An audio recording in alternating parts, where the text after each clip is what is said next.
Welcome back to the Word Podcast, episode 13.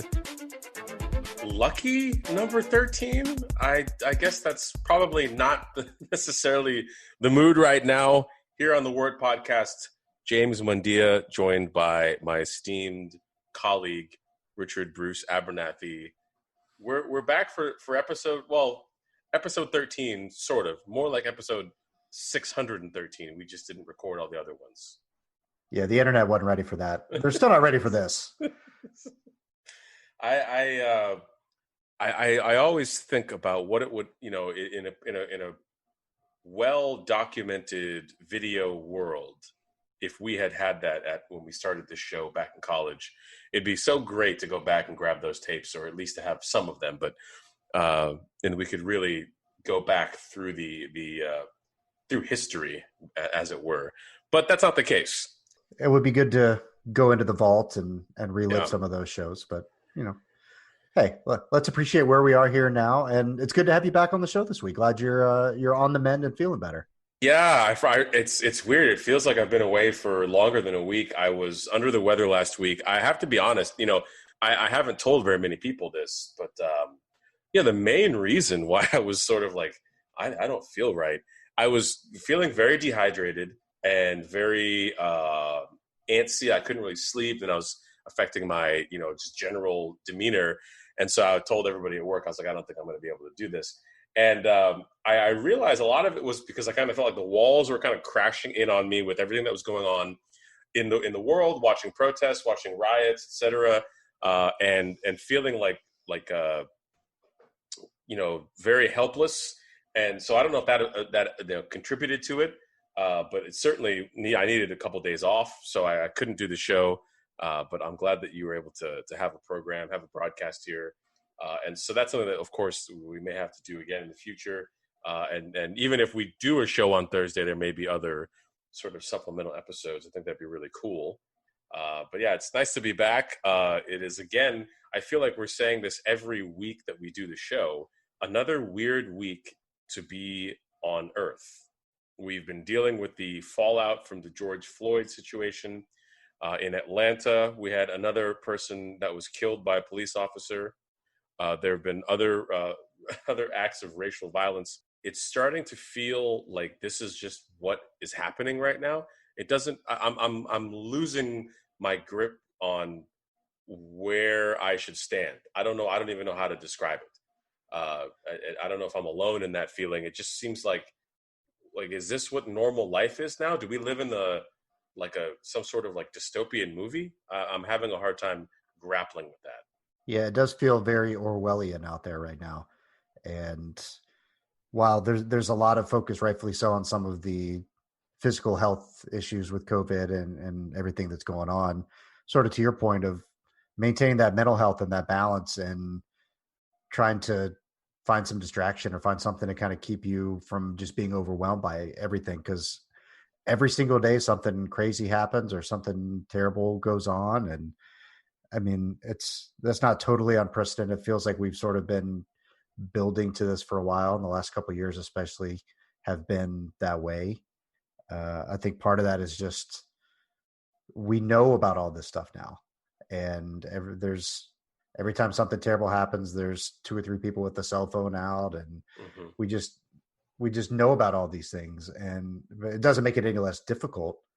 But you're right. It's like every day I wake up and I'm like, okay, is this real? Did I just dream all that? It's very surreal, and that gets overused a little bit. But when it's just a constant flood of negative things and bad things happening out there in the world, it's hard to maintain that positive outlook and worry about some of the day-to-day stuff and not just feel kind of like the walls are closing in.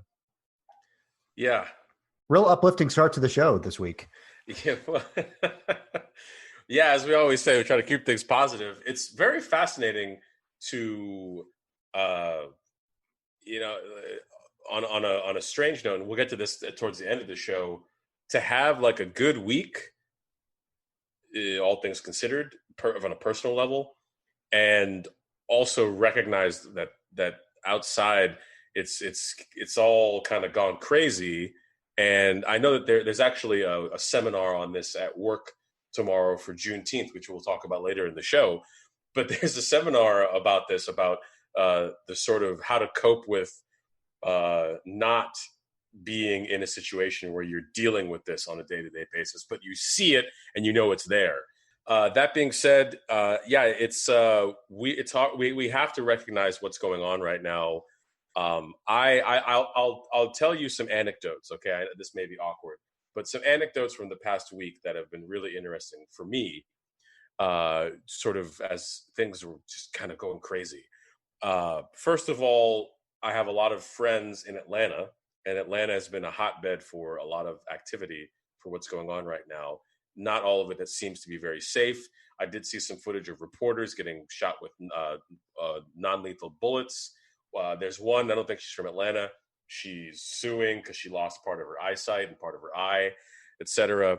So that was a little bit tricky, or really difficult for me to know that I have a lot of friends in Atlanta and that they're seeing this happen and being affected by it. Not only was somebody killed and they burned down the restaurant. And so it's sort of like this, like I would feel I feel bad that they're there dealing with that. On my end, I have made the decision to not drive at night. I don't want any funny business. I don't want, and not that I have anything to do at night where I'd be driving to, but it is sometimes nice to just, run across and run an errand, make a beer run or whatever. Now, another one, and the reason I'm saying that is because of I don't want to get pulled over and for there to be misunderstandings. Everyone's on really high strung right now. Which is really sad and sort of part of the whole point of all of this anyway, is that it's just a smart thing for me to do. I'm not saying that it's not me saying that I don't like the police or I hate the police. I know that there needs to change, the changes need to be made, but I'm not going to put myself in a situation where, I don't want to be viral. Right. But you're having to adjust your life because of the harsh realities of what's going on, which absolutely. Yeah. I mean, I hate that as a friend, because that's never something that I've had to think about or consider. So even with the heightened awareness that's still a mental calculus that you have to do before you go grab a 6-pack of Zima or whatever is, that sucks. I mean, there's no other way to say it. Yeah. And you can forget about walking at night. That's even stupider. I'm not, you kidding me? I took a walk this morning. I'm in a journaling challenge. And so this week was go out for a walk and then come back and journal and it'll invigorate you. So I went out for a walk this morning and that was fine because there's not a lot of people out. It's broad daylight and it's relatively short walk and down and back, just down to the elementary school down by me and back. Here's one that I'm really struggling with. So I am not an audiophile. I love music and I love musical gadgets and stuff. But I've never been someone that's I got to have the best speakers. I got to have the best sound. I hate that. But for some reason, a couple of weeks ago, I was getting really frustrated. I was obviously being in quarantine with my home audio situation for just music, not for TV, but for music. I don't really watch a lot of movies and shows, but for music in my bedroom, which is my home office.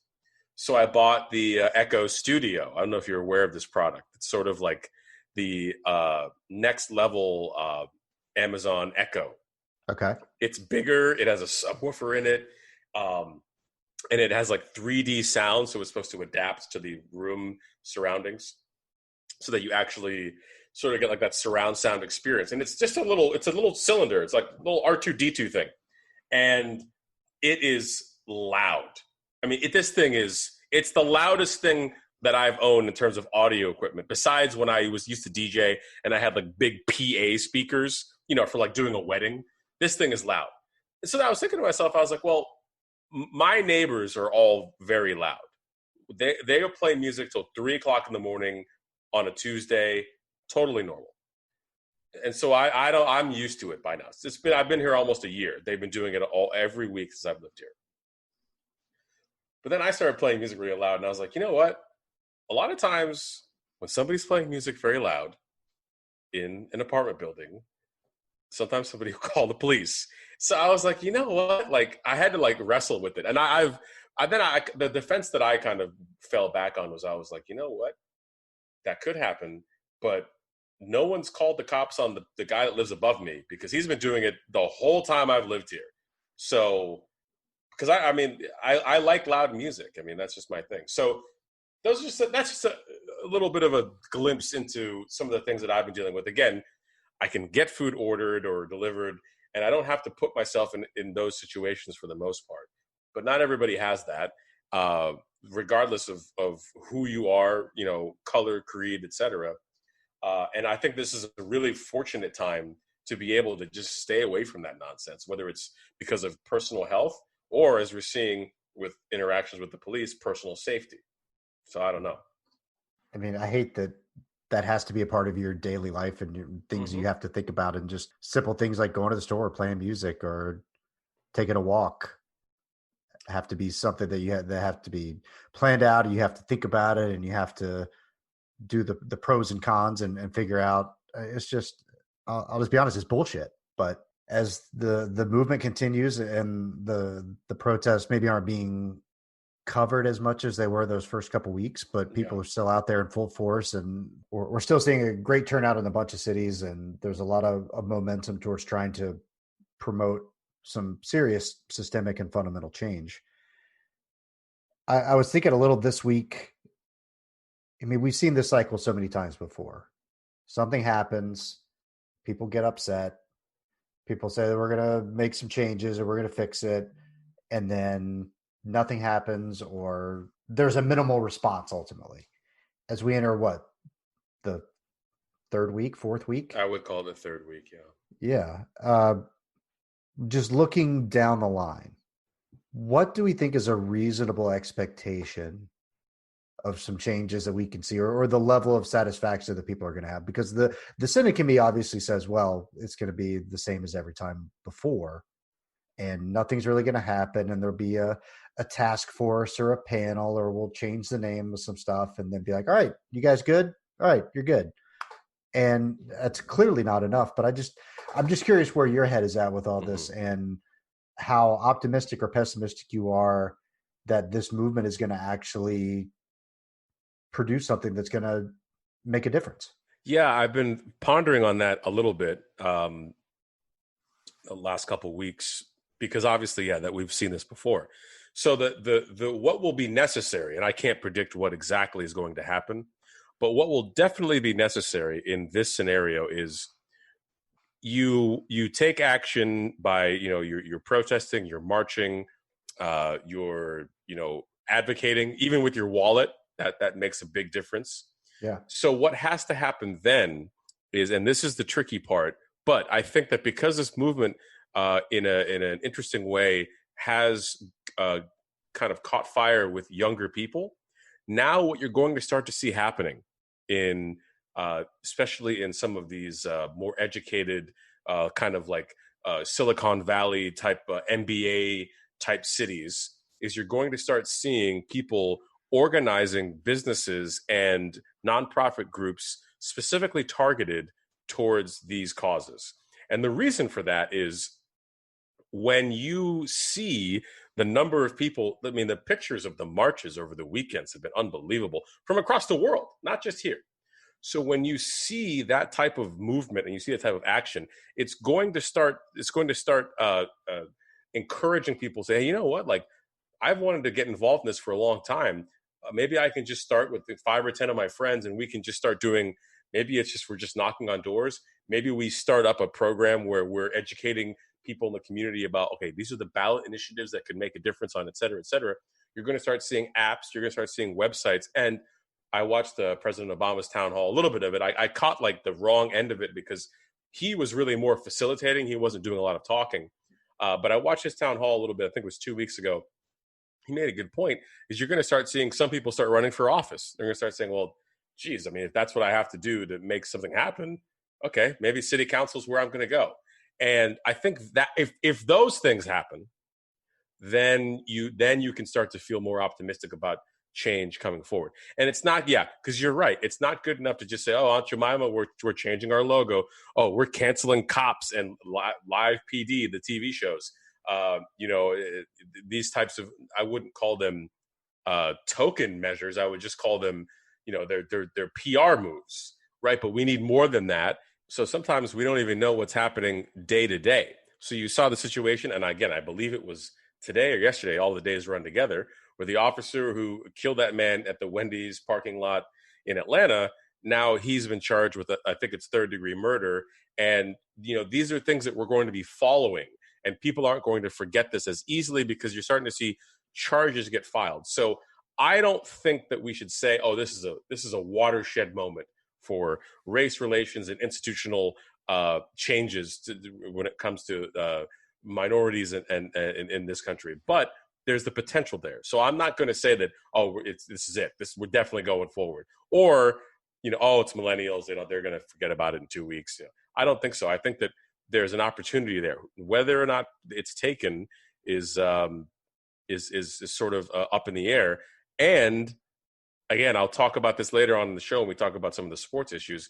There are some opportunities that could be very, very well noticed that I myself might be taking part in, depending on how things go. We'll see. That's quite the tease. Yeah. I'm just, yeah.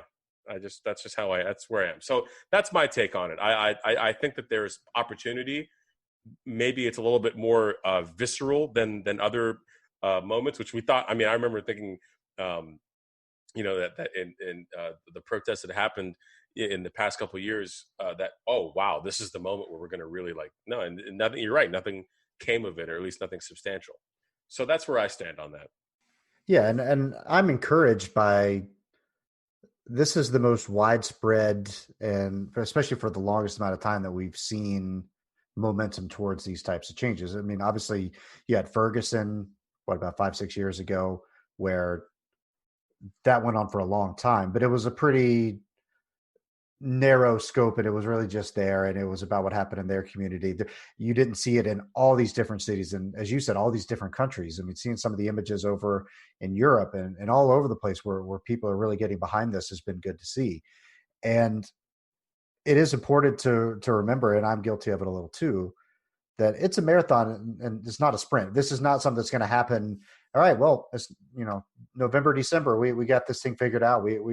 This is going to be a years, decades long even process to really come to an agreement on some of these changes, or vote people into office that are willing to make these types of changes and turn this thing around. This is not something that's going to happen overnight. And it's good to see that the younger generation really seems to have taken the reins in a lot of ways and is being really active and vocal, and hopefully we'll continue to do that. But I mean, we all have to find our way to help, and whether it's going out to a march or a rally, I went to one a couple of weeks ago, whether it's donating to some organizations or causes that are going to push for these types of things, or even if it's just having conversations with your friends. I mean, what we did on the show a couple of weeks ago was a good start and a good thing for us, just to talk through some of those things. But that's what a lot of people have to do.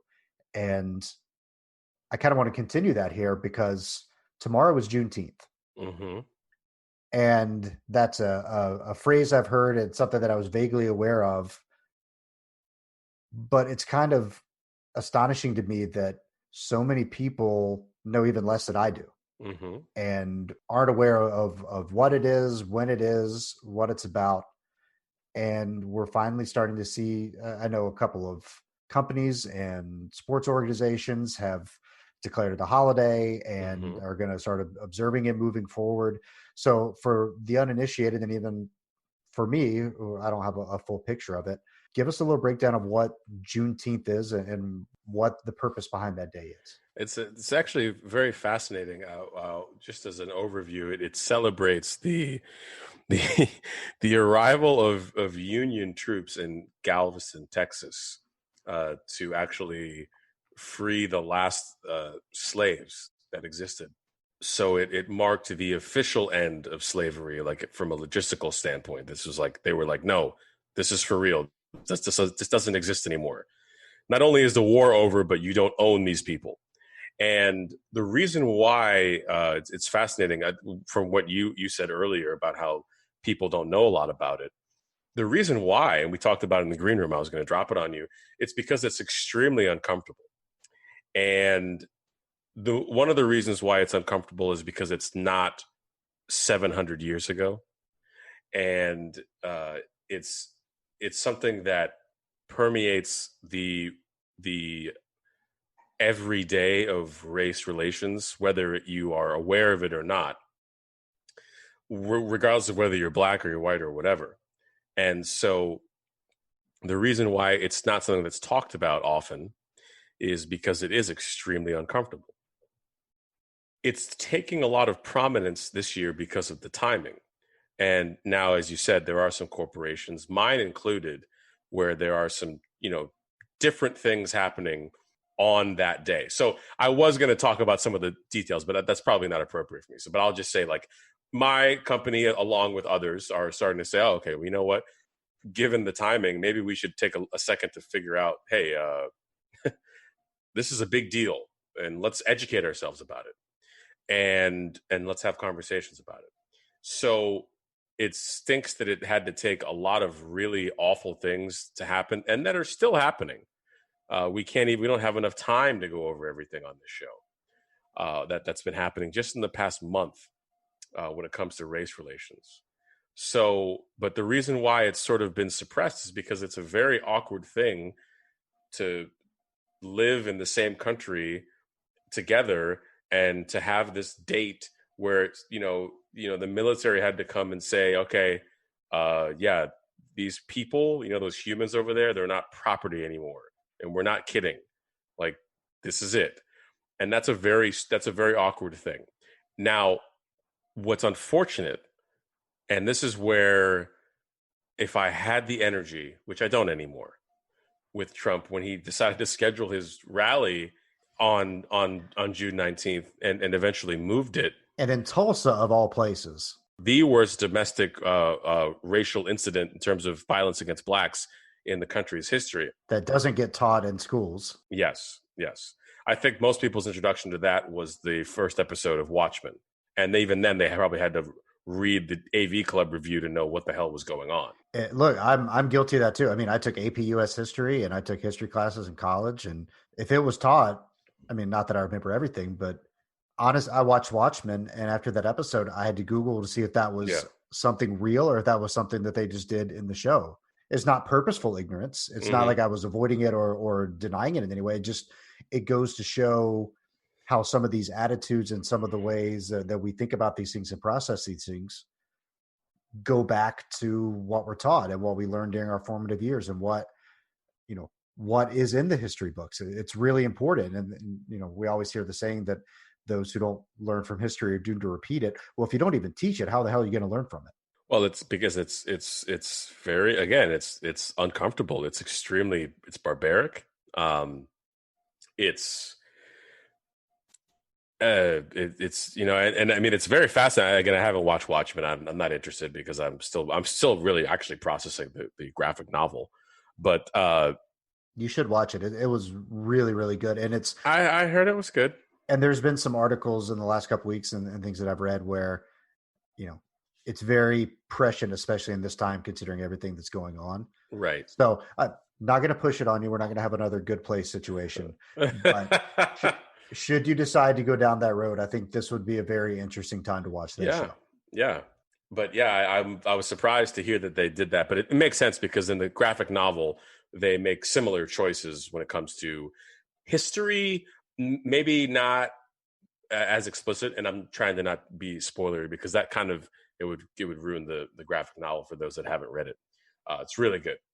But yeah, again, because it's so awkward, because it's embarrassing, because it's barbaric, that's why it's sort of swept under the rug. And that's changing now. And so when you talk about Trump's decision to do that, what I find fascinating about it is, I think I say this almost every quarter, if not every month. It's like, wow, like that's the moment when I realized that this guy was off his rocker when he decided, oh yeah, June 19th, like, yeah, let's go for it. And then I keep saying that and I realize we have this sort of pseudo reality. Okay. And we'll wrap up with this. I don't want to spend too much time on it, but we do live in a pseudo reality that he has created for himself and for those that purport to support him. And that action is not a big deal to him. It's just a rally. I'm just a politician. I'm going out and, Oklahoma's a state that's really got coronavirus under control, even though they don't. But whatever, we're going to go out there. And this pseudo reality means that there are no consequences outside of that reality, because everything that he does within it works. And anybody outside of the reality who doesn't like it, well, they don't really even exist. They're not meaningful in my reality. I've never seen a president, and again, this isn't even about like him being a good or a bad president. This is like, I've never seen a president in my lifetime, right? Like dress down reporters in a direct way. It's one thing to be snarky or to have a little back and forth, and press secretaries are known for this because they also they have a relationship with these people. They talk to him every day. But it's weird to have him go like, "Oh, you're a terrible reporter." That's his answer to the question.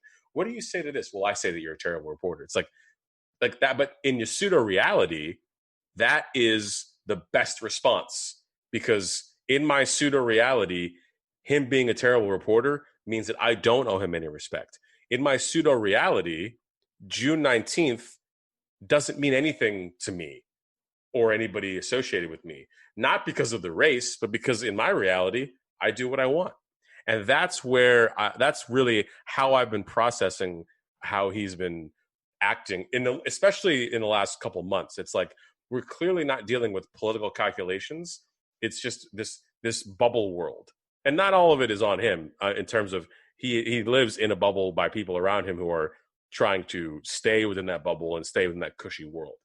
But yeah, so it's insulting that he did that at first. But again, trolling in his pseudo reality is success. That's why Twitter is so perfect for him. That's why he went off on them when they started talking about his tweets and labeling them. So anyway, to bring it back to Juneteenth, tomorrow's going to be a very fascinating day. I think that the word that kept coming up at the office was a time to educate yourself and reflect. And I'm like, okay, that's good. I'm very curious to see how the rest of the day goes, like in the rest of the world, rest of the country. But it's going to be a very interesting day. And leading into a weekend that could be extremely awkward, I guess, to put it lightly. I don't know. Yeah, no rest for the weary this weekend. Don't text me this weekend. Nobody. No phones. I don't want to deal with it. No phones. I took Instagram off my phone just for a little break. I'm not against it. But yeah, I don't want to deal with Saturday. No. You kidding me?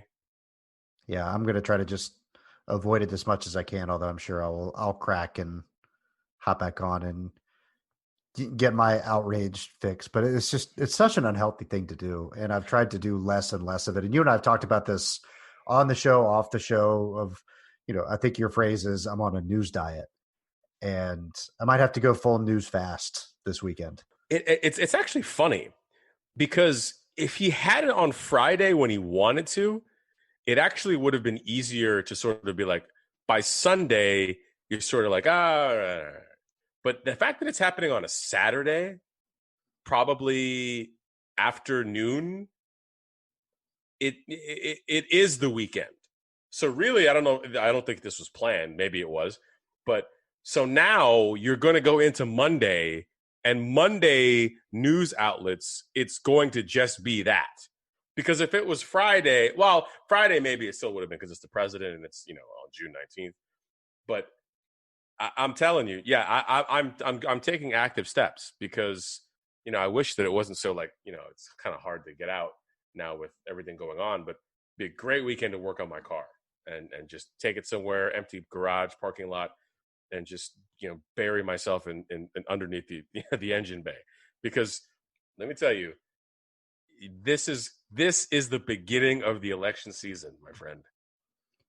Election season started in January of 2017. Who are you kidding? But you mentioned that pseudo reality in which he lives, and obviously we've seen that in regards to the racial inequality in this country. But we continue to see it in terms of COVID-19 and the global pandemic, and I feel almost worse about it now than I did in late March. You should. I had a good friend of mine tell me that this is actually it's more dangerous now. everybody just acts like everything's fine and we're opening it up and yeah, we're just gonna go to the pool or we're gonna go do this or we're gonna go do that. And I get that people can't just stay inside forever, but it just seems like everything that we're doing has, like in a horror movie or really any action movie where they shoot the bad guy and everybody just immediately like hugs. Oh my God, we did it! We beat the bad guy, and nobody goes to check and make sure he's actually dead. And then all of a sudden the body's gone. Where did he go? And the movie's not over, and we have to kill the bad guy again. That's exactly what's happening here. Is we had a couple of months and we took some drastic steps and it helped, and we kept it from being just completely unmanageable right out of the gate. And then we just acted like everything was fine and the movie was over and it's on to the sequel. And we're still seeing so many positive tests in all these states. And yes, I know we're testing more and that's part of it, but the hospitalizations are going up, the rates of people testing positive is still way too high. I'm just really scared about what's going to happen over the next couple of months. And I have to agree with you. And again, you're right. That does fit into the pseudo reality, doesn't it? Because remember, so I think I've told the story before, but let's dive into this because it also leads into my next segment here. My little surprise is that remember late February, early March when there was the debates. Is it happening here? Oh, we have a couple cases. Oh, it's going to go away.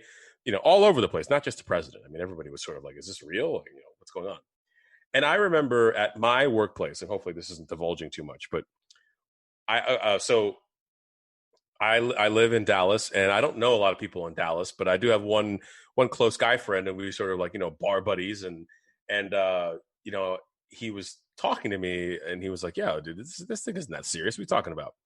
And so I was like, "All right, whatever." And so I started getting emails at work, and my office, our headquarters is in Seattle. So Seattle got hit pretty hard early. And the first email we got was, due to the situation in Seattle, we are canceling all in-person events in Seattle and do not fly to Seattle. And we have a lot of corporate events there, whether it's customer facing or just corporate events like the training. I did my training for a week in Seattle when I first got hired.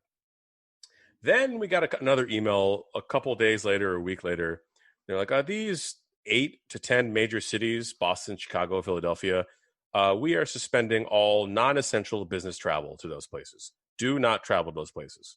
And I was like, oh, okay. Geez, this is interesting. I didn't have any travel lined up. I rarely travel for work. But I was like, wow, for my company, we have people on the road just nonstop for everything. So I was like, wow. Then they expanded that list. And then we get to mid-March and I get an email the day after Trump closes the borders.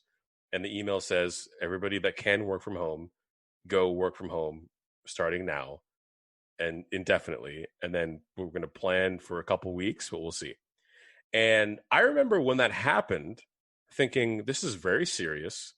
But what I was surprised at was that everybody else took it seriously too. Everybody was like, we're going to quarantine. We're going to stay inside. It's not ideal. All the memes started popping up. People were, ordering, all kinds of goofy, wacky things to have at home because they're going to be home with their kids and homeschooling. And, people were like, Netflix was soaring. And I remember that time, but it feels like 10 years ago because now we don't even, this is why we're in trouble. Maybe it's inevitable, but we're never going to get to a point where people take it that seriously anymore because the people that are still alive are going to be like, it's not that big a deal, that weren't affected by it. And well, it speaks to our lack of focus and the collective kind of ADD that we all have about these types of things. And I've been thinking about that too, because I like I said, I went out for a walk today and it helped me clear my head. And I thought, why are we in a situation where there's so much ambiguity that I guess the defense mechanism is to just be like, well, I'm just going to go on like nothing happened. And, now I'm a little bit of a worrywart. So for me, again, knowing that I have the flexibility to work from home, I started to get a little bit desperate the last couple of days. And I was like, okay, this is not getting better. I live in Texas. The cases are rising. I live in Dallas County. Cases are rising here, and hospitalizations and deaths. And I was like, I think I'm going to be inside for a long time. So I've started to like incrementally, like sort of try to improve the home situation. I splurged on a standing electronic desk that goes up and down. We talked about it in the green room, but I don't like my monitor situation. So I am going to commit. First of all, just in case you were wondering, no one's allowed in my apartment. Don't come to my apartment. You're not allowed in my apartment. I don't care. No one's coming. I'm not going to your apartment. I'm not going. I'll grocery stores. Yeah, okay, but I can get delivered. But on the program right now, I am opening up my Amazon app. I'm tired of my monitor situation. I want one of those big, because I'm going to be at home for a minute. All right, I want those big, wide ones that does the curve. I'm glad you're turning to retail therapy to try to help pull you out of the funk a little bit. It's not. I know it's functional. This is my office right now, and I can't stand. I mean, I got a really good monitor at the very beginning of right before things kind of got locked down. I actually went to the store and picked it up, but I should have got two of them because they were on a great deal. Now it's like almost double the price, so I can't buy two of them. So I'm going for it. Adding to cart. I'm gonna get the mount for it too because it's gonna mount on the desk. Adding to cart. Whew. Let's see if this goes through. They might be like, "Excuse me, sir. Who do you think you are?"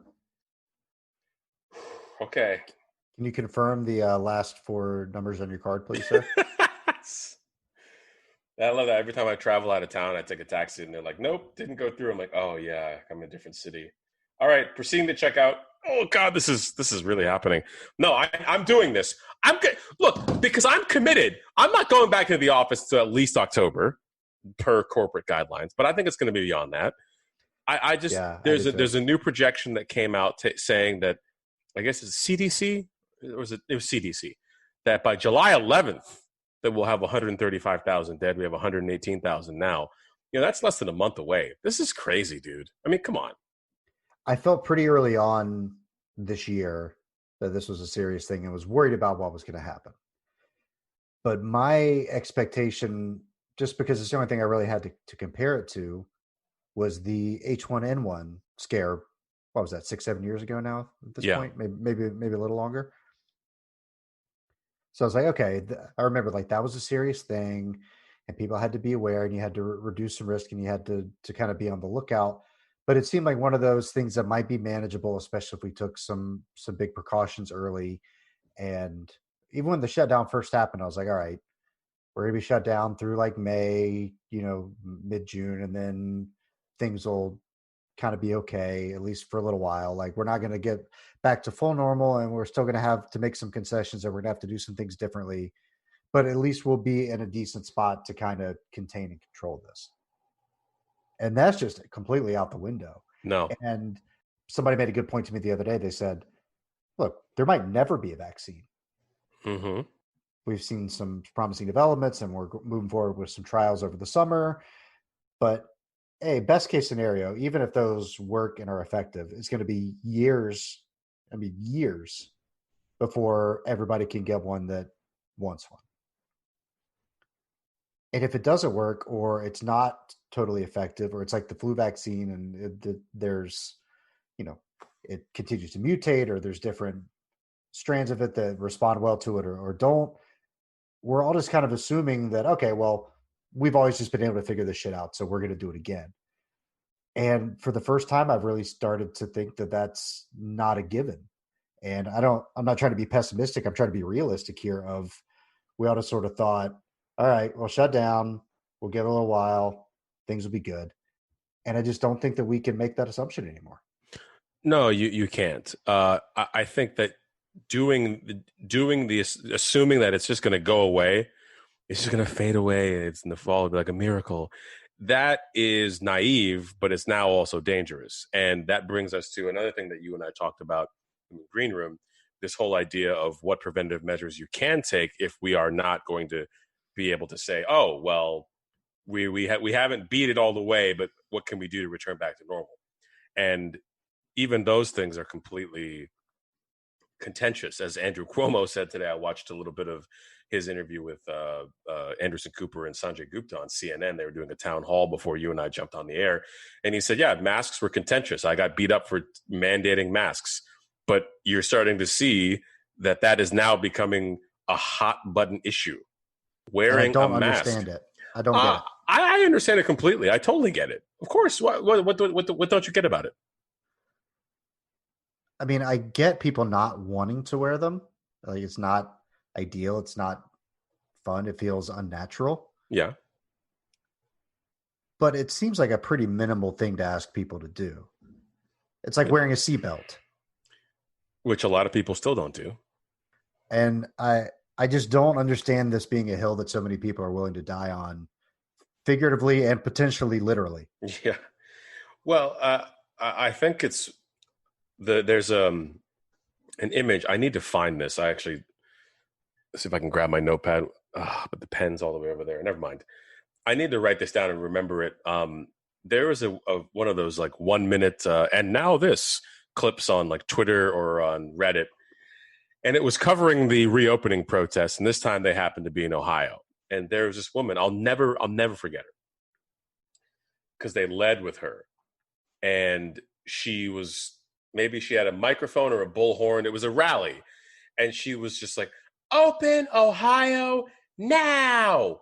And I was looking at her and I was like, wow, like this is, because she wasn't like anything, like the whole meme, like people of Walmart. It wasn't like that. She's a normal looking person, a good looking young woman. And she's very passionate about what she believed in. But I remember thinking, we're talking about different things here. She's talking about opening up Ohio.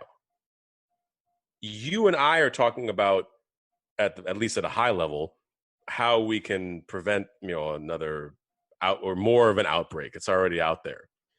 And we're not going to see eye to eye because we're so passionate about what it is that we're thinking, that we think that she's stupid for saying that she wants to open Ohio. And she probably thinks that we're dumb for wearing masks.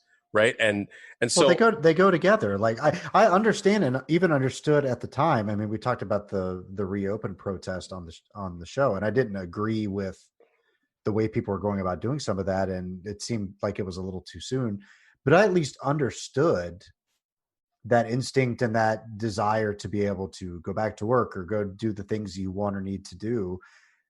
Even if I don't agree, I understood the sentiment and I got where people were coming from. I don't even understand where people are coming from on this one about claiming that that their civil rights are being violated and that they're being forced to do these things, or they're not being allowed into a business if they won't wear a mask. And I mean, it's every day you see a couple new videos of people getting into confrontations about having to wear a mask to go into a business. And I just don't get where people are coming from on this. Is it uncomfortable a little bit and not ideal? Yeah, sure. But it's better than dying. It's better than getting someone else sick. And I think that's really what it boils down to for me, is that it just shows, and this is shocking to me in a country that's so focused on getting followers on Twitter and Instagram or Facebook or doing whatever you want all the time, that people just don't give a shit about other people. And this is inconvenient for me. This isn't what I want to do. So screw you. Yeah. That's what it comes down. That's why I'm so I don't see anything about this that's surprising. When you tell, if I were a psychology professor, these are the kinds of experiments that I would do. I would just do things like, we're going to take 20 adults and we're going to put them at a cocktail party, and we're going to say, this group over here, you guys, you can't eat the deviled eggs. You just can't eat them. And then we're going to say to the other group over there, it's also your responsibility to make sure that they don't eat the deviled eggs. Okay. It's going to be like a really watered down version of the Stanford prison experiment. This is the kind of experiments I would do. And you know what would happen? People would break out into fights. By the way, as someone I worked in nightlife as a DJ, as a bouncer, you think that people will get into these altercations over major things. Sometimes it's literally just the way you look, not look at them. It's the way you look, and that person's like, you know what? I have a problem with him. It's going down. So Listen, I've seen enough episodes of Forensic Files that I know that a lot of these murders and disputes always start over like the smallest things or the trivial amounts of money or whatever. Yeah. No, but that's why I'm not surprised at all that people are.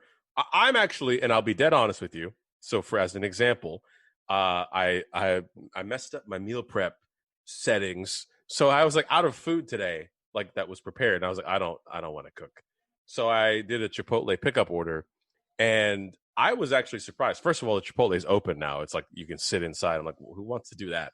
But every time that I'd gone out there for pickup orders before, I was actually surprised because they mandate wearing a mask inside. How many people were actually wearing them? That's how cynical I am. Like I'm like, people actually following the rules. This is incredible. Maybe this is people are taking this thing seriously, because I know just from my experience with even the slightest little, regulation or policy, people just want to stand on a soapbox like, well, this is completely ridiculous. And so I don't find it surprising at all. And by the way, the deeper and deeper we get into summer, the harder it's going to be to even maintain that type of policy. This is, again, another reason why I feel like we, may be headed for some not so great numbers going into the fall. One of the hard things with this, I think, and it's something that has taken me a little while to figure out. For so many people, this is a very theoretical problem. And they haven't had it. A member of their family hasn't had it. They don't know someone who's had it. So all they're really realizing and reacting to about all this is being forced to stay inside, losing their job, or working less, or having to go through additional hurdles and steps just to go about their daily lives. And it's a little intangible for a lot of people just because, it's not a thing you can see. It's not, it's not Godzilla knocking over the building. We're like, oh, okay, well, this is a big problem and we need to take care of this. It's just something that's a little more theoretical and intangible. And I understand that reaction to a certain extent. But again, just what I don't understand is, hey, this is a way that studies have indicated will help. And even if it's overstated a little bit, or even if it's not it's not a cure-all anyway, but even if it's maybe not as effective, anything you can do that minimizes the chance of you getting it or spreading it seems like a pretty low bar to me. I just don't get the fundamental opposition to it and it being such a hot button issue. But do you want to do a thought experiment? You ready for this? Let's do it. I want some deviled eggs. Let's go. So here's how you do this. Okay. Who do people listen to more than anybody? Joe Rogan. Seriously. The Rock. That you nailed it on the head. Celebrities. So here's what you do. Now, let's pretend you're somebody in a position of power politically, and you've realized by the advisors like the president, and like maybe you wear a mask and tell people to wear masks.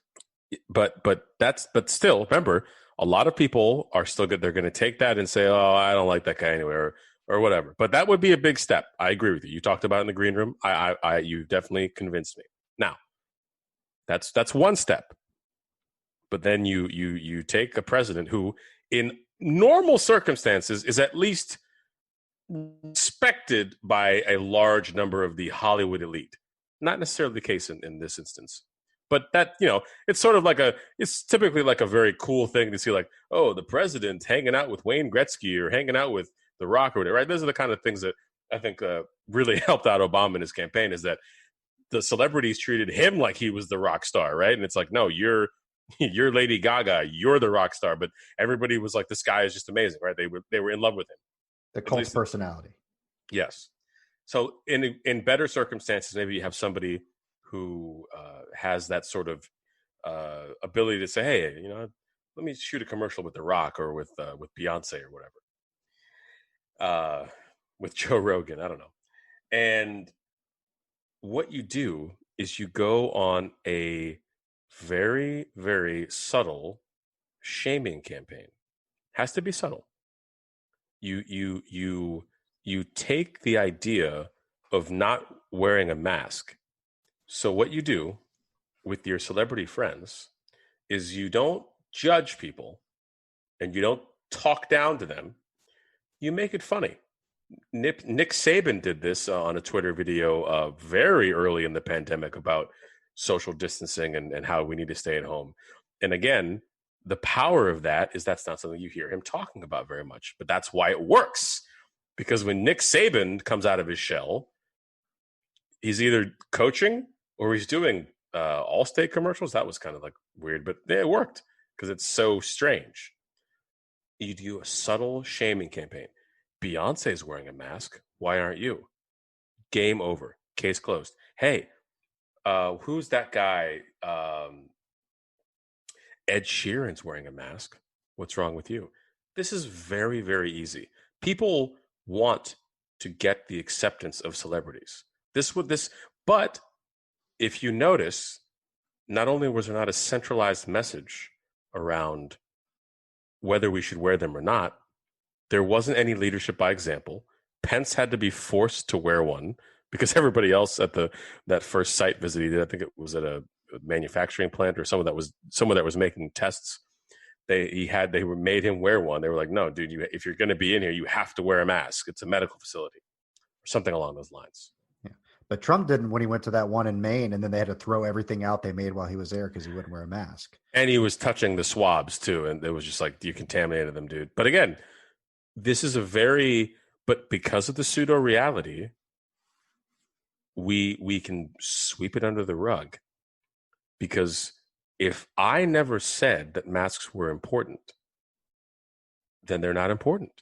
And if somebody very reputable, like Fauci or Birx or the Surgeon General, who showed people on Twitter how to make a mask at home, because at first you couldn't get them because they were on back order because there were essential equipment for essential employees, essential workers.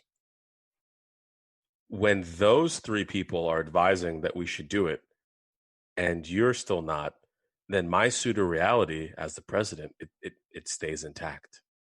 And it's such an interesting perspective that I think, it'd be a fascinating political science class. I don't know what the name of it would be, Trumpism or the psychology of Trump or whatever, because the thing that I have to come to grips with, and that I did realize just today, because I was kind of thinking about the show and the news, is that it's working and that he's probably going to get reelected. All right, there's too much going on for me to seriously entertain that and talk about that tonight. We'll come back to it. We'll come back. So I'm going to go to this instead because I have an alternate idea for the masks. I'm not sure that the subtle positive shaming is going to work. I think you go the other direction. You come out with attack ads. Joe Biden doesn't want you to wear a mask. Show Joe by wearing your mask. Like, we just need to try to, and not that it falls on party lines, and I don't mean to be that general about it or paint with that broad a brush, but it does seem that there's more resistance on that side of the political aisle than the other, based on my experiences and conversations and some of the data that I've seen. But we got to do something to try to have any chance of anything approaching not just normalcy, but just a functioning society. No, this is the new normal, and I'm not saying that cynically. You have to come to grips with this. Listen, did you see? There was this crazy story about people going back to school, because schools in some places are going to start up in a month. On 60 Minutes? No, I was just watching headlines. No, what did they say in 60 Minutes? Okay, they had a whole big 60 Minutes feature on Sunday about universities coming back, And a lot of it was focused on UNC Chapel Hill.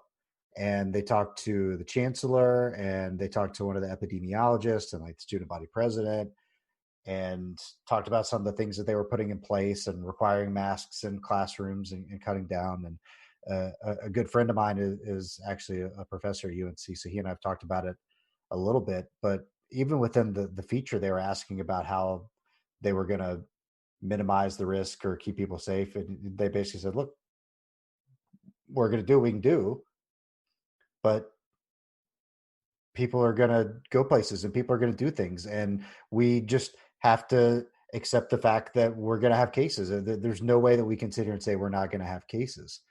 And it's amazing through all this how much this impacts absolutely everything. Yep. And I know that we've beaten the source of death away. We can move on here in a second, but in the absence of a treatment, in the absence of a vaccine, the only options that we have at our disposal are to try to minimize the spread and to try to keep that number below 1, and to try, if you get it, and people are going to get it and things are going to happen no matter what precautions we take until there's a way to eradicate it. But the key is once people get it to it not spread out, and you have these super spreading events, and you have like the bar in Florida, which is less than 10 minutes from where I used to live, where the group of 12 friends and a bunch of people that work there all got it, is eliminating those types of events where you spread it to so many people so quickly, and then you pass it on to more people before you even know you had it. And that's how things just completely, mushroom cloud out of control. And wearing a mask seems like one of the few things that we can do and control right now to try to minimize that. And I just wish that people would take it more seriously and try to do that, because what we've been doing the last couple of months clearly isn't working based on the numbers in a lot of these states. So I think you were onto something with the celebrity aspect of this and getting them involved. And that actually kind of segues a little bit into our last big topic of the evening, which is sports maybe coming back, we think, possibly, potentially, hopefully, is the role that athletes can play, not just in awareness of COVID-19 and things that are going on there, but the Black Lives Matter movement. And those are discussions that are ongoing, especially in the NBA right now. Yeah, it's weird. We thought that we'd only be dealing with just COVID, with teams coming back and the health issues, but now it's become this overarching discussion about race. And this, of course, whenever sports comes up, that ends up being a big part of the discussion. I think given the circumstances, it's a very unfortunate time for everybody involved, because as much as we said, well, it kind of seems like a weird time to bring back sports, now what's happening in the country and these sort of landmark moments, especially for young people who maybe have never seen or participated in something like this before, to be experiencing this. And then, but we also still have this push back to, normal things, sports, concerts, just entertainment in general. And we'll touch on this when we talk about the NFL, but as far as the NBA is concerned, I do have my eye on that, just because of the inherent sort of connection that the NBA seems to have with not only a younger audience, but a much more a very racially diverse audience, and a league that is not afraid to speak its mind. And Silver has made that very clear on social issues. However, I still just can't get over the fact that we are going through with this, and I think that makes it hard for me to form a good perspective here. I don't, with cases rising everywhere, in 23 states, I just still don't see the need. And one of the biggest states is where they're going to be playing these games. Exactly. And it's been put forth. DeSantis is the governor of Florida, is obviously very welcoming to bring sports back. I think he even declared, maybe it was sarcastic, that WWE would be considered essential workers. And Was not sarcastic. That was, they stayed open the whole time, and they've been having shows at their performance center, which is down near Orlando. That was very much a real thing. And they've had a couple of their developmental wrestlers tested positive that were there at the shows, and they've had to shut some stuff down as a result. So now again, now you're an NBA player. So now you're going to go to one of the states and there is a headline out today saying that Florida could become the next, kind of hotspot. Certainly trending in a positive, or in a higher number of cases for a while since the reopening. But that's, it's too early to tell if it's a hotspot yet. It's a big state, so I guess it would be more like certain metropolitan areas. So you're an NBA player, and now you're that's where you're at. That's what you're going to do for the rest of the season. And I'm just not on board with it. I've said it before in the show. I'm just not on board with it. I understand precautions, testing, temperatures. I guess you can. How do you distance? I don't know, but no fans, great. But I wouldn't say I'm not on board with it, but we've talked about it on the show and offline both. Of it just seems a little silly that this is what we're worried about and focused on. And I know that there's a real financial aspect of this for a lot of people. It affects a lot of jobs and different industries, and even potential future, labor negotiations and things with the league. So it is not inconsequential things. I'm not trying to say that. But given everything that's going on and all the questions that we still have, the biggest one to me from the jump has been, okay, well, what happens when, not if, but when somebody tests positive when they're down there? Because that seems inevitable. And there's details coming out this week about, there's going to be a hotline if you see people breaking protocol, or if you test positive, you're going to be sequestered in one of these offsite locations and all these different things. And I had an interesting discussion with a friend of mine who works in the sports media industry yesterday. And I won't reveal where he works or what sport he works with, but they're coming back in the not too distant future. And he was talking to me about having some travel that he was going to have to book. And to go be on site for something.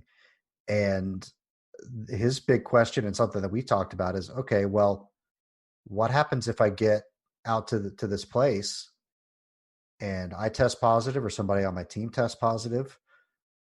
Then what's the protocol? Are you just stuck there for 2 weeks?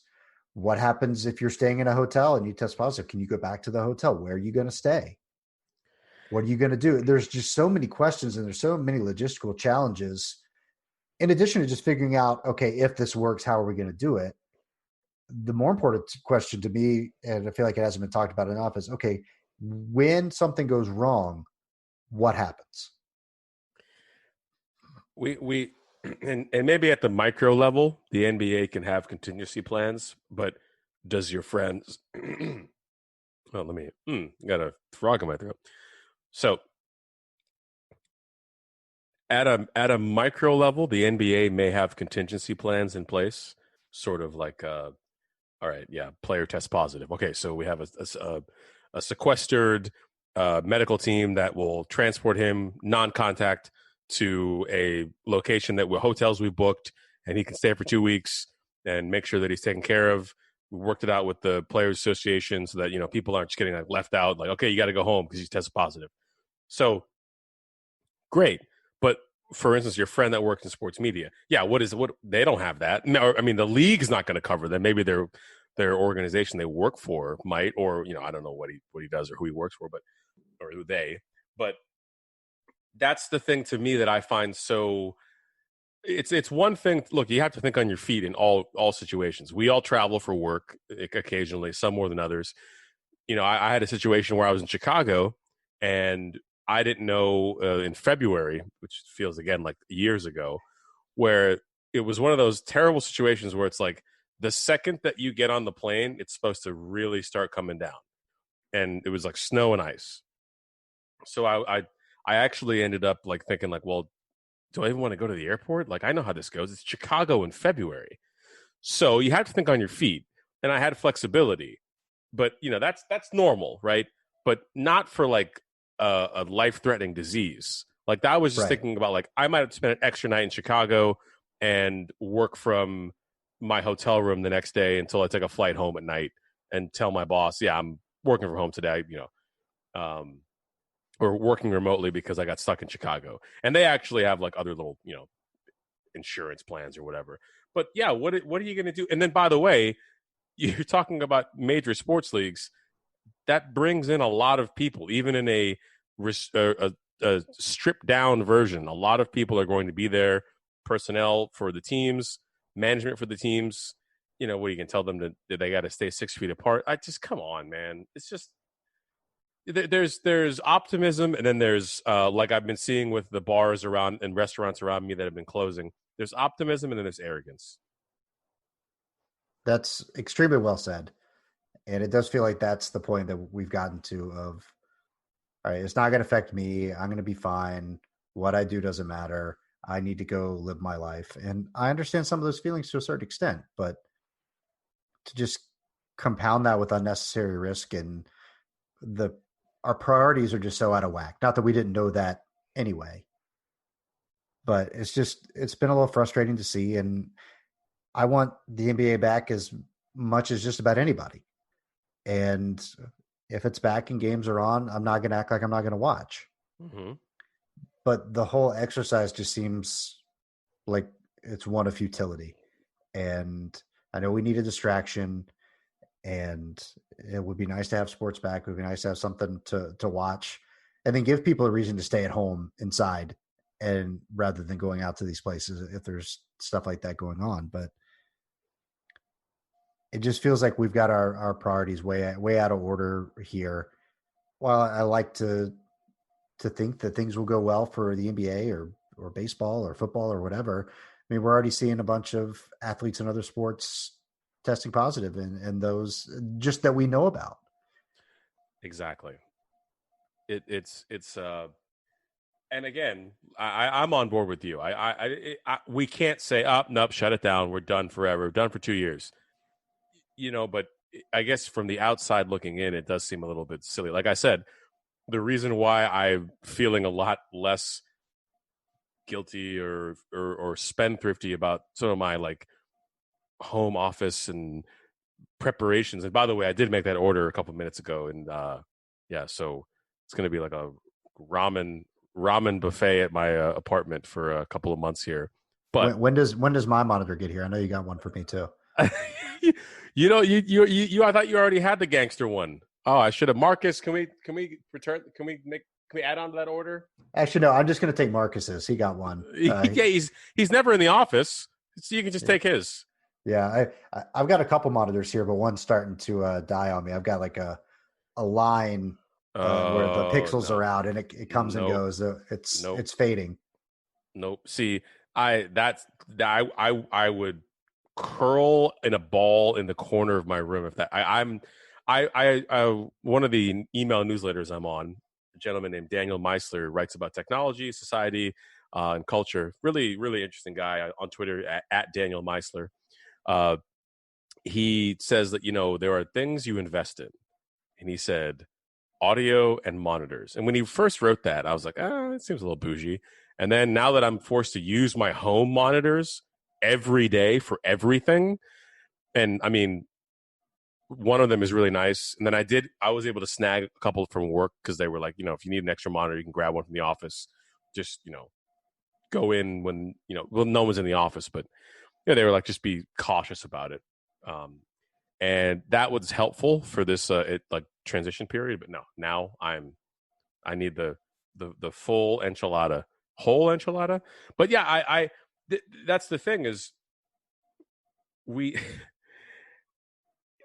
It's not weird to think that to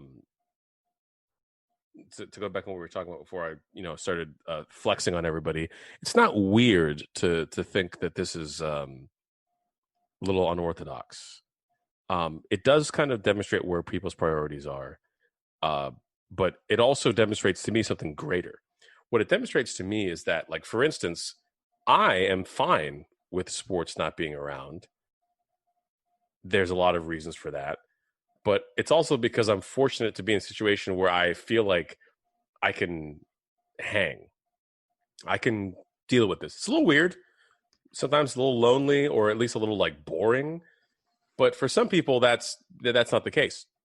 Well, I've adapted to that a lot better than I thought I was going to, because Mm, I'm, as you are well aware, and longtime listeners of this program might be, I'm a pretty sports obsessed person in general, yeah, especially this time of year where it'd be, NBA finals would be wrapping up and baseball would be in full swing, and training camp for NFL would be like a month away, and NBA draft and all these types of things. And I don't know if it's just adjusting to not having it. And, you know, if you're an addict and you're off of whatever it is for a little while, and you start to gain a little clarity and reprioritize some things in your life, I think it might be a combination of that, and also just a realization of what matters and what doesn't yeah, a macro big picture scale of like, okay, well, yes, I would love to watch finals games and be looking at draft prospects and reading mock drafts every other day and those types of things. But people not dying is a little bit more important than that. But it has been weird, but I've adjusted to it a little better than I thought I was going to. And I'm excited about the possibility of things coming back. And was, as I've said on this show before, that sports coming back to me would have been a sign that things were going well and that we yeah. had things under control. And that not only is that not the case, it's pretty much the exact opposite. It is. You know that's again. This goes back to the pseudo reality. We and this is actually, and I'm not trying to be like like Deepak Chopra over here. Like I'm all I'm saying is we are just going to eliminate the things that we don't want to deal with, because this is such an extreme situation for people that's it's almost like a coping mechanism. And so the temptation is to go along with it because everybody else seems to be doing it. And then the biggest signal to me, I'll tell you, was a bar that I go to, and I think I talked about it with you in the green room. A bar that I go to a lot, or used to go to a lot. It's kind of like one of these big sprawling open air places. They've got the basketball hoops, the shuffleboard, uh, cornhole. They've got the foosball. They have like uh I don't know. It's not like dodgeball, but like I don't know. You're like I forget that it's like a northeastern game, but it's a huge place. But it also just has a regular seats and tables. You know, it's a huge place. I drove past it the other day because I was going grocery shopping, and I don't do that very often. So I was kind of like just checking out the scene, and it reopened. It reopened, and I drove past it, and I went back, and it was clearly closed, like middle of the day on like a. This had to be a Saturday or a Sunday. Just absolutely shuddered, and I was just like, this is it. Like, how long will you open? A month? And you had to close. Like you had social distancing, you had masks for the employees, even though not all of them wore them. And but we just have to just recognize reality. And that's why I kind of started taking that more intense stance of, all right, I'm upgrading the desk, I'm upgrading the monitor, getting a better mouse and keyboard. Like, this isn't going anywhere for a while. This isn't going to be just like, oh yeah, like, because remember when it first came out, it was like, oh, a couple weeks, maybe a month, but no. And part of that is just because maybe we didn't know how serious it was. All of us, not just blaming people that we don't agree with. And but now we're at a point where, since we took those extreme measures and people were unhappy with them, now we have to live with, well, this is just like, yep, some people are going to get it, some people aren't going to get it. I might wear a mask, you might not wear a mask, whatever. That's where we are right now. And it's the same thing with sports. And and by the way, and we can, well, let's do this on another show, because I do want to talk about this. I'm just going to throw it out there. I don't think it's even going to be that entertaining. All right, we will table that discussion Yeah. Yeah. because that's something that we can break down a little bit. And Yeah. we've talked vaguely about the NBA return on the show, and just due to a bunch of other things going on, haven't done the full dive in. So Yeah. we'll save that for next week. We'll have a good old fashioned debate. We'll Yeah. go because I have some thoughts that might not align exactly with yours, but you said something that made me think about this. Part of the problem is that we just have such fatigue with all this. Yeah. And I mentioned that the collective ADD earlier that we all seem to have, but it it really is hard to stay so focused on something for such a long period of time, in addition to all the other life stuff that everybody has to deal with all the time anyway. And to add another layer onto that, that you have to be so diligent about every second of every day. And I've even caught myself a couple times, quick trip to the grocery store doing this, and I walk out and I get in my car and I'm driving down the street about to leave the neighborhood. It's like, oh, forgot my mask. Oh, I don't have my Yeah. hand sanitizer. And I'm really trying to be cognizant of those things all the time. And even for me, it's hard. So I'm not trying to crucify anybody that is kind of over this and just wants to get back and just thinks, okay, what's the worst that can happen? I understand that feeling and that sentiment, but it's so hard. And when we're getting into sports and we're talking about that, when we're focusing all our energy on that, I do understand that some of that just comes from people need a release. People need something that's, again, I don't want to say trivial, but is not a life or death situation. And they're pushing for these things to come back. I get it. And I know that people need that, and they need some form of distraction or something to help get them through a difficult time. But I just worry that we've got our priorities a little out of whack, and the NBA seems poised to return here soon, even though it seems like there's definitely going to be some guys that don't go just based off some of the things we've been hearing, which, as we've discussed here before, I have no problem with. Everybody, this is an individual decision for everybody. And I certainly understand if people don't want to go due to health risks or wanting to be more involved in the push for racial equality in this country, and capitalizing on that momentum, that maybe there's different schools of thought of maybe being there and playing games and being on a national stage every night is a way to help that, or it's a way to distract and help people move on from those things, just like what I was just talking about, where even all the marches and protests, like anything else, it'll hit a point, and we've started to see it a little bit, at least from a media perspective, of a little fatigue with that. And it's not, okay, we've been talking about this ad nauseum, we need something else. We need, what's the shiny new thing that we can get distracted with and talk about. And as excited as I would be for all this to come back, I just don't know if that's the best thing for everybody right now. Yep, I agree. And, it's going to sound harsh, but you did mention, well, people need a release, people need a distraction. We're fatigued. Yeah, we're all fatigued. So I had a really interesting experience this week at work where I was, for the first time, I was like, I can't be on any more meetings. And I'm not like a meeting heavy person. I only maybe have like, at the most 3 meetings a day. But I was starting to get to the point where I was like, I'm just, it's been a couple months, and I'm just like, okay, we talk, okay, can we get off the call, please? Can we I hate the people that like, meeting ends at 9:30, at 9:28,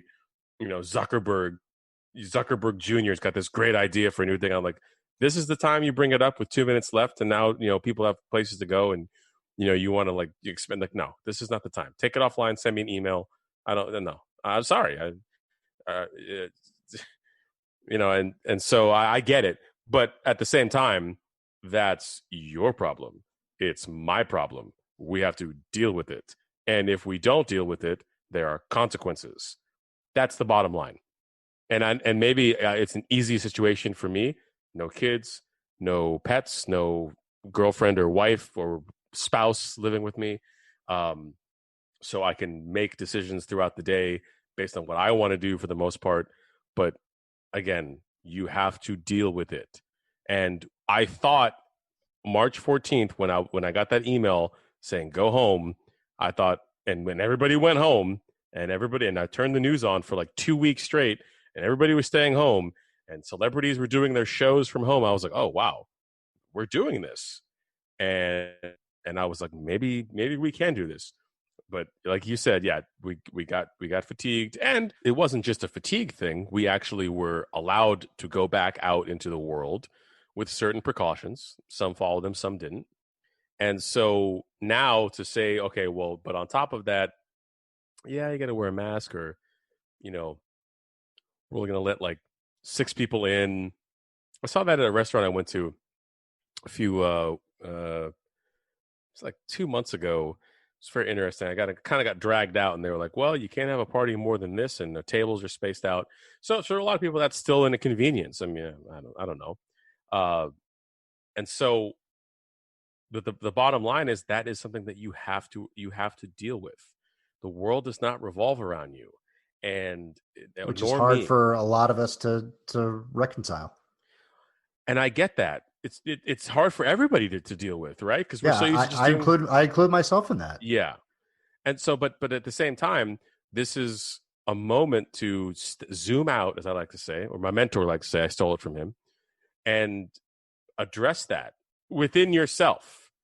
But who knows if that's going to happen? So it's it's an awkward time. Yeah. Well, I want to close the show with this. Let's engage in a little bit of a hypothetical here. Okay.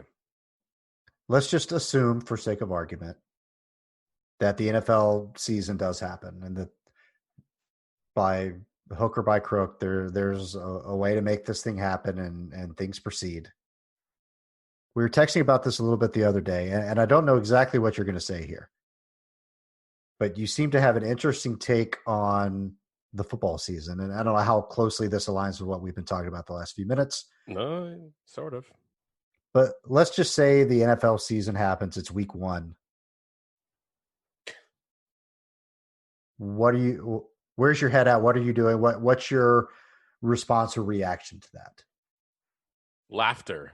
So the what I was texting about, for those that are not spoofing or sniffing out Rich and I's text conversations, that's a thing that people do now apparently these days. Is I saw the headline that Roger Goodell was encouraging owners to sign Colin Kaepernick, and I had not read the story or seen the video that he put out, but I was really upset. And it was weird because normally, like, when I get upset about stuff like that, it's because my week is like going bad, and then I get like it's a little like piles on. My week has been going pretty well. Really gelling at work with the team and our customer.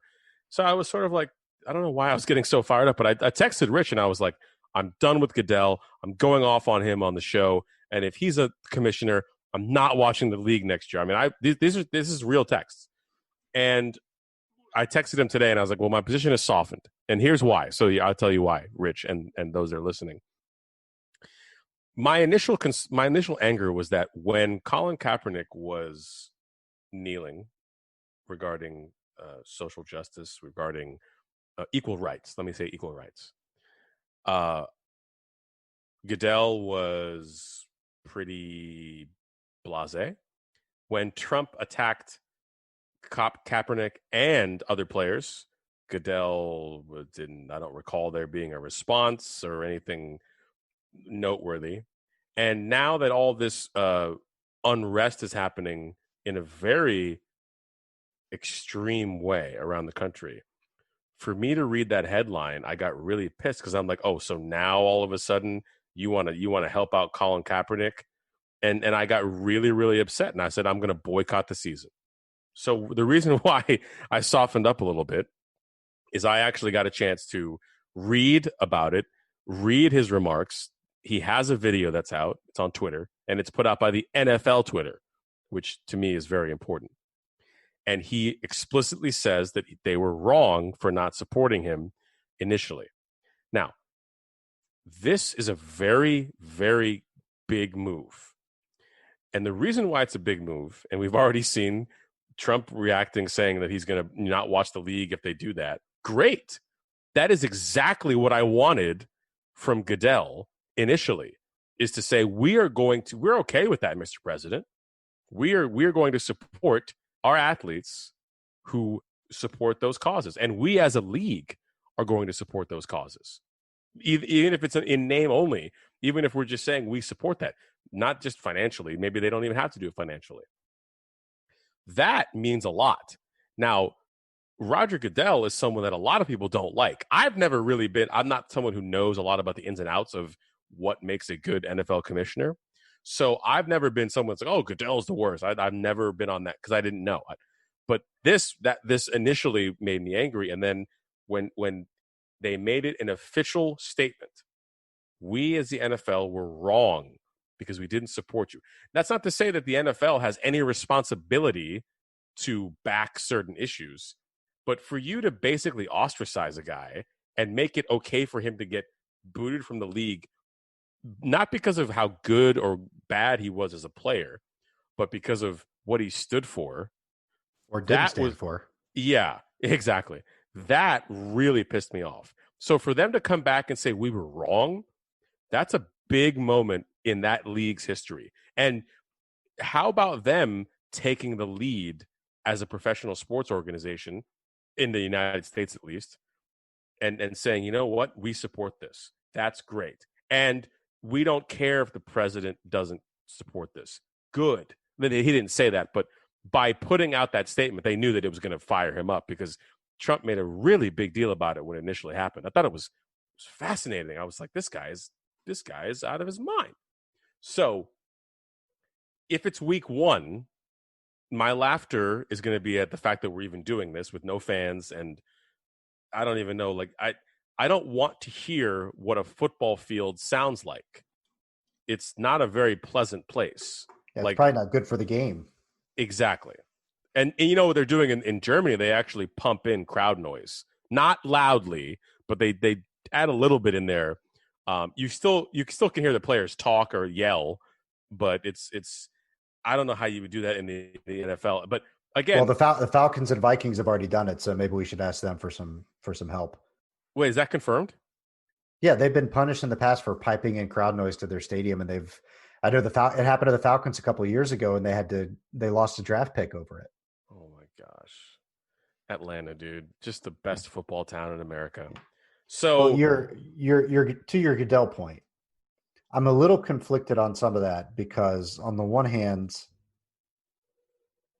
I don't want to ever penalize someone for changing and evolving in how they view something. And whether it's educating themselves or realizing that maybe they took a stance or didn't take a stance for the wrong reason. I'm all about encouraging growth and self-reflection and all those types of things.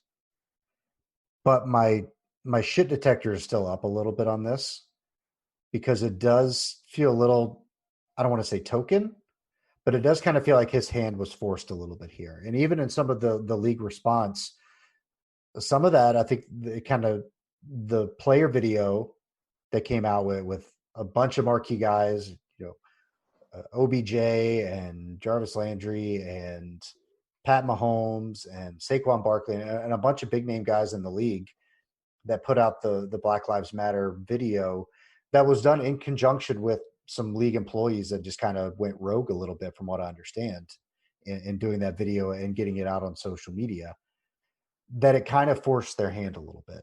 Mm-hmm. And I don't know if the response to this would have been what it was without that, or just without the general tone and tenor of the conversation here in the country over the last couple of weeks.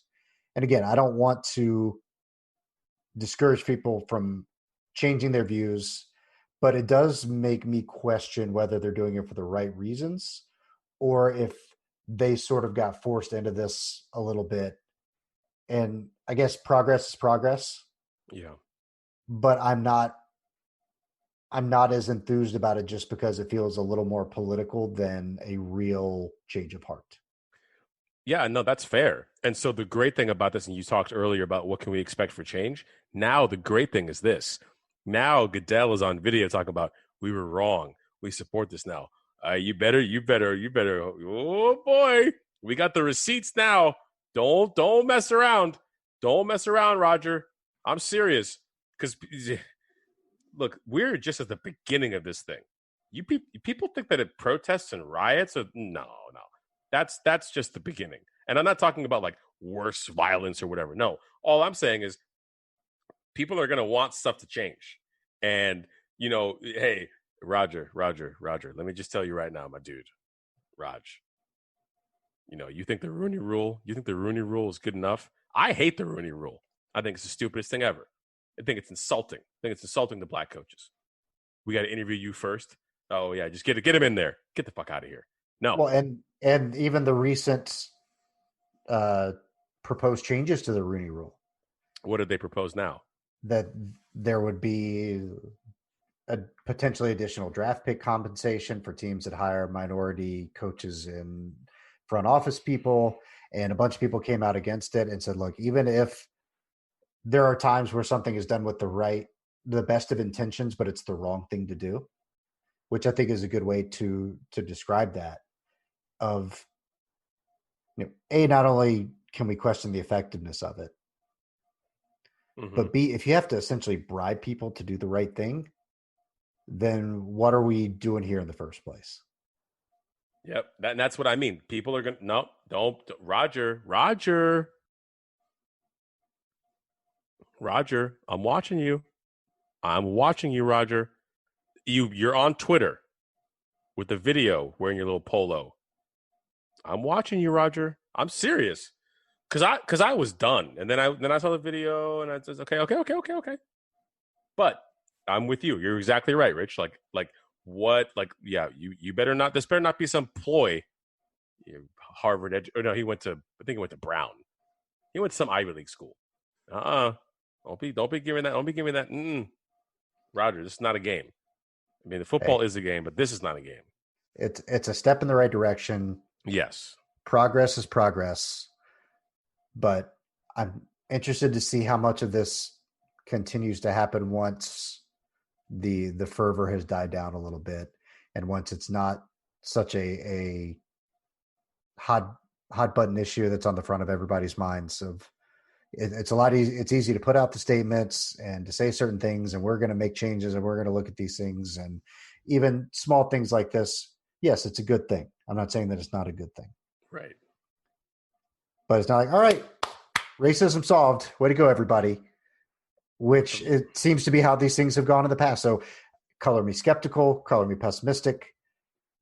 Well, let's see what happens 6 months from now, a year from now, 2 years from now. Yep. To see if we're still making these strides and moving in this direction to try to fix some of these issues. And while racial diversity in the NFL at the coaching level or the general manager level, or even the response to some of the players in the protest is a real thing, it's such small potatoes to what the issues are systemically in the country. So while it's a start and it's good to see, I'm being hesitant. I'm reserving I'm reserving my judgment, and we're going to see how this thing plays out. But I'm not falling for the trick play here. We're going to be wary of the play action. We're going to make sure there's no flea flicker going on here. We got to stay home. We got to stay disciplined. We got to keep our eyes on the ball, and we got to make sure that we continue to hold people accountable and make them back up the things that they're saying now years in the future. Yeah. So if you mean it and say it, that's great, but I need to see a little more first. Yeah. It's well said. Yeah, we're watching you, Roger. You better watch out.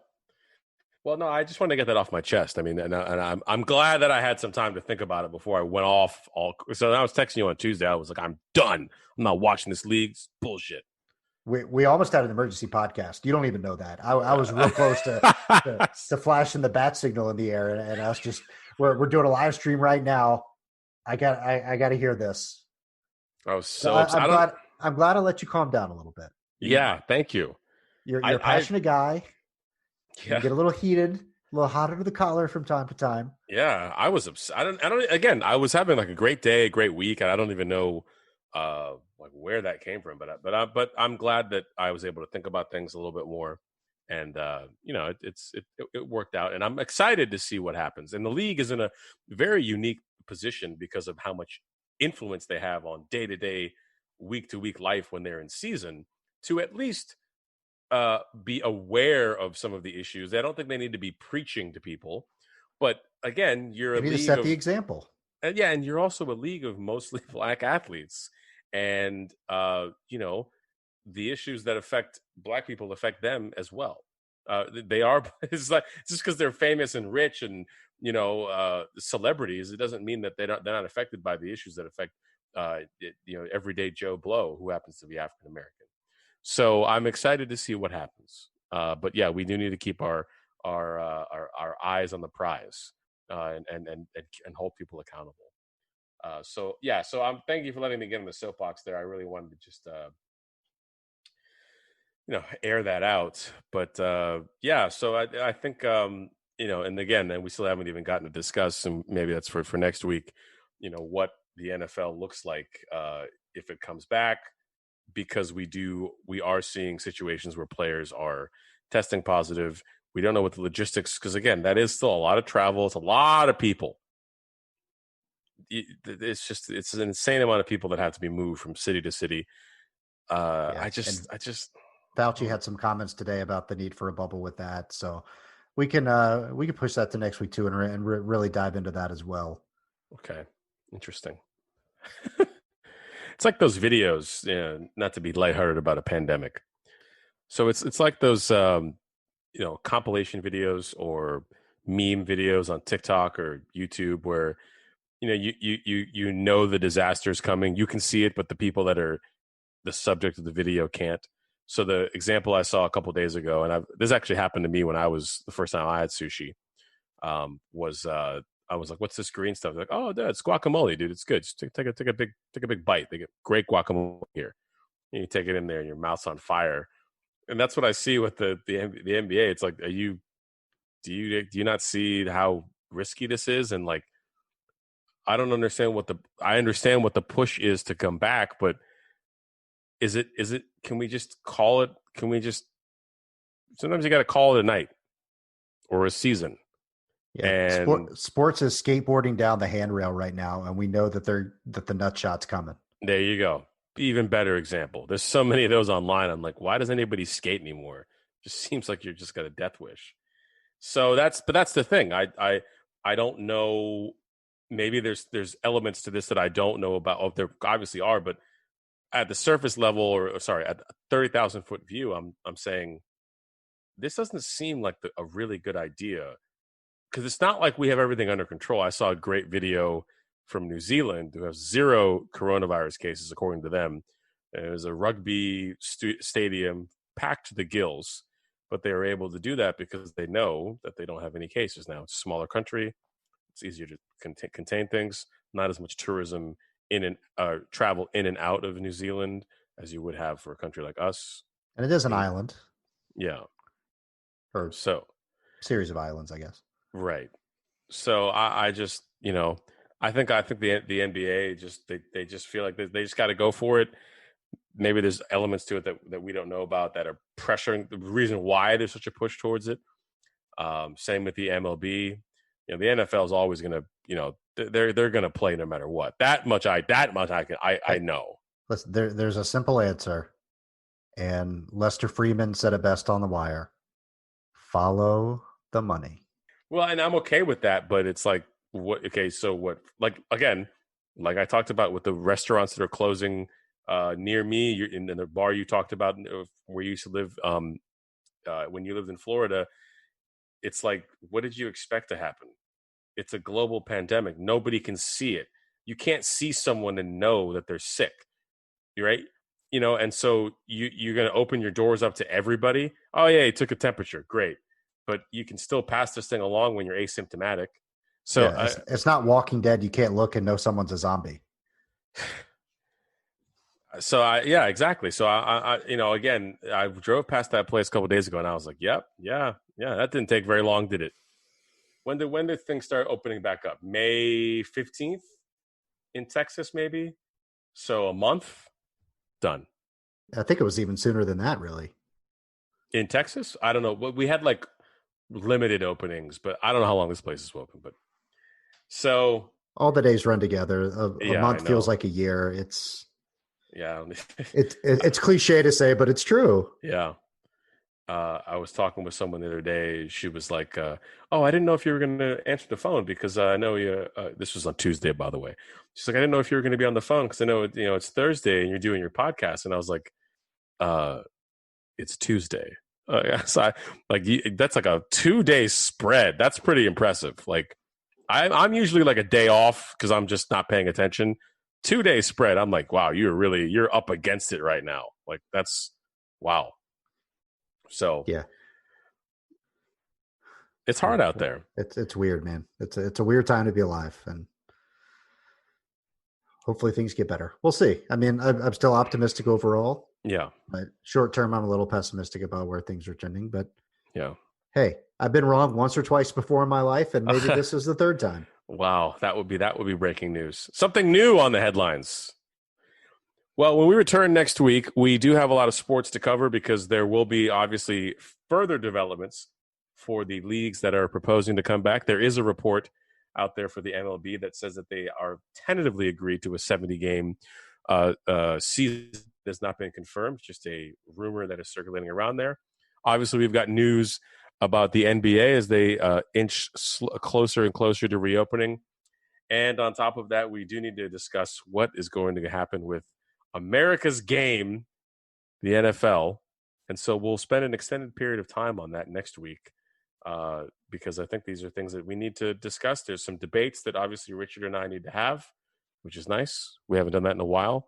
We tend to agree most of the time, but the gloves are coming off next week. So really it's NBA, MLB, the NFL, and then between Richard and I, it's the UFC. We're going at it virtually. Yeah. We're going to Fight Island. and they're back too, I guess, sort of. I don't know. It's yeah. Okay, but that being said, we want to thank you all for watching or listening. Maybe you're watching on YouTube to the latest episode of The Word. One thing we forgot to mention that you can follow us on all of your pod catcher applications. We're on Spotify. We're on iTunes. You can listen to us on Spreaker, and you can also watch the show, a audio version of the show on YouTube if you so desire. Please give us a subscription. Lets you know when a new episode has been posted. We'd love to hear your comments about the program. Rate us, review us, follow us on Twitter at The Word Podcast. Yes. And we'd love to hear what you guys think about the program. And if you have any ideas or things that you want us to address here on this very serious and ultra professional sports broadcast. For Richard Bruce Aikman Abernathy.